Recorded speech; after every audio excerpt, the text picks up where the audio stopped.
السلام علیکم۔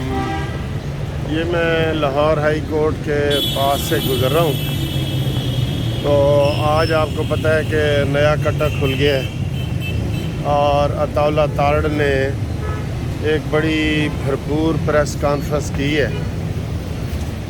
بقول اس کے کہ اس نے یہ جوابی پریس کانفرنس کی ہے اور ہمارے جو موجودہ چیف جسٹس ہیں محمد امیر بھٹی صاحب، ان کے داماد کے حوالے سے کی ہے، لیکن یہ کہنے نا کہ گل ود گئی ہے۔ بات یہ ہے عمران خان اپنی اسٹریٹجی کے مطابق کام کرتا ہے۔ اب یہ کہہ رہے ہیں جی کہ جسٹس امیر بھٹی کے داماد کو عمران خان نے ٹکٹ دیا اور پھر اس کو ینگ ایج میں منسٹر بھی بنا دیا، اور اس کے پیچھے یہی تھا کہ بھئی ہم اس کے سسر سے کام نکلوائیں گے، ٹھیک ہے۔ تو آج تارڑ صاحب نے بھی یہ ساری باتیں کی ہیں اور انہوں نے تانے وغیرہ دیے ہیں اور بہت ساری باتیں کی ہیں کہ جی آپ کی دعوت تھی گھر میں تو 30 ججز آئے ہوئے تھے، یہ ہے وہ ہے۔ یار یہ بلیم گیم اچھی نہیں ہے۔ اب دیکھیں نا، یہ عمران خان کی اسٹریٹجی ہے۔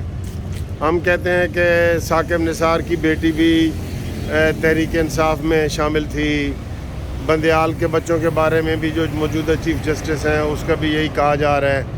اب یہ لاہور ہائی کورٹ کا بھی ہو گیا ہے، اور اطہر من اللہ صاحب جو اسلام آباد کے چیف جسٹس تھے ان کے بارے میں بھی یہی تھا کہ وہ بھی عمران ڈوز فیملی ہے، ٹھیک ہے۔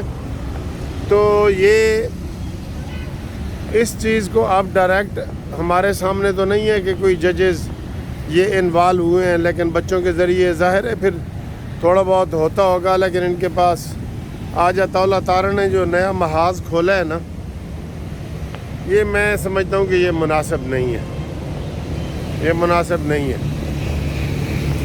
آپ سیاسی طور پہ کریں بالکل ذاتیات پہ کہ آپ جی چیف جسٹس کی گود میں بیٹھ کے یہ کرتے ہیں وہ کرتے ہیں، وہ خود ہی ہوتا ہے۔ آپ اس کا نام بھی کہیں تو وہ خود آئے گا۔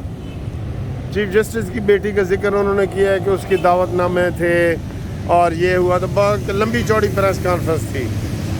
بہرحال یہ ایک محاذ کھل گیا ہے کہ لاہور ہائی کورٹ کے لوگوں کو پتہ تھا کہ جو اس کو سہولتیں عمران خان کو دی جا رہی ہیں ساری دنیا کو پتہ ہے، ٹھیک ہے، لیکن اس طریقے سے دو بدو کر کے اپنا مخالف کسی کو کر لینا، تو اب پھر ہمارے حساب سے تو لاہور ہائی کورٹ کا چیف جسٹس ہو، اسلام آباد ہائی کورٹ کا chief justice who, chief justice of Pakistan عطا بندیال ہو، یا کوئی بھی ایسے ہوں، تو یہ سب کے اوپر بلیم گیم چل رہی ہے۔ تو اس حوالے سے میں یہ سمجھتا ہوں کہ حالات بہت خراب ہے۔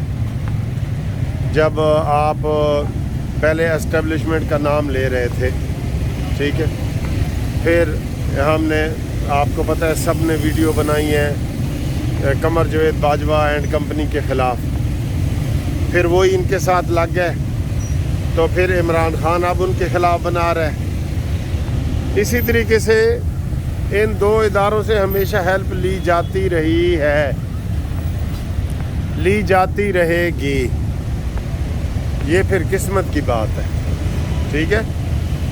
تو لیکن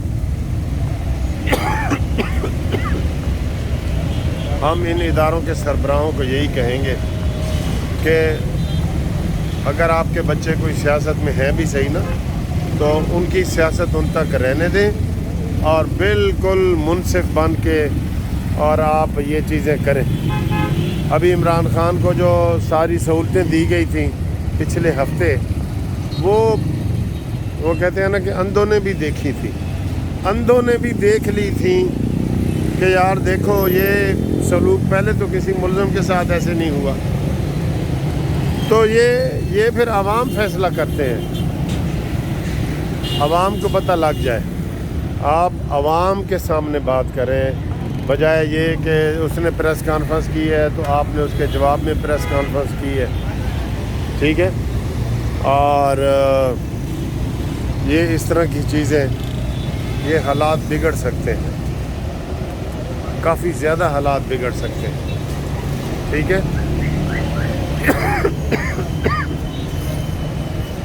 باقی یہ کہ پھر اللہ رحم کرے، یہی کہہ سکتے ہیں۔ یہ سامنے ہائی کورٹ ہے، یہاں وہ چیف جسٹس صاحب بیٹھتے ہیں، تو اس حوالے سے یہ باتیں چل رہی ہیں، ٹھیک ہے۔ تو بہرحال یہ گل ودی پئی ہے، گیم زیادہ ہو گئی ہے اور حالات خراب ہو گئے ہیں، ٹھیک ہے۔ تو ہر جگہ لڑائی جھگڑے اور یہ نظر آ رہے ہیں، تو یہ ہمارے ملک کے لیے بہتر نہیں ہے۔ جو جتنے بڑے عہدے پہ ہوتا ہے اس کو اتنا ہی احتیاط کرنی چاہیے، احتیاط کرنی چاہیے، ٹھیک ہے۔ برات کی پریس کانفرنس تو پھر وہ کھلی جنگ والی بات ہے، باقی آپ خود سمجھدار ہیں۔ ہم لوگ فیل کرتے ہیں پبلکلی یہ ہوا ہے، لیکن اگر آپ دو بدو نام لے کے اور ایسی چیزیں کریں گے تو اپنی اسٹریٹجی تبدیل کرو، آپ بھی اپنی اسٹریٹجی تبدیل کرو اور اس میں دیکھو کہ جب وہ چیز آپ کے حق میں ہو تو آپ خوشی منا رہے ہوتے ہیں، ڈھونڈ رہے ہوتے ہیں، اور جب آپ کے خلاف ہو جائے تو پھر ہم شور مچاتے ہیں۔ بہرحال آج کی جو عطا تارڑ کی پریس کانفرنس تھی جس میں اس نے آئینہ دکھانے کی کوشش کی ہے، ٹھیک ہے، لیکن جو ذاتیات کے حوالے سے ہے وہ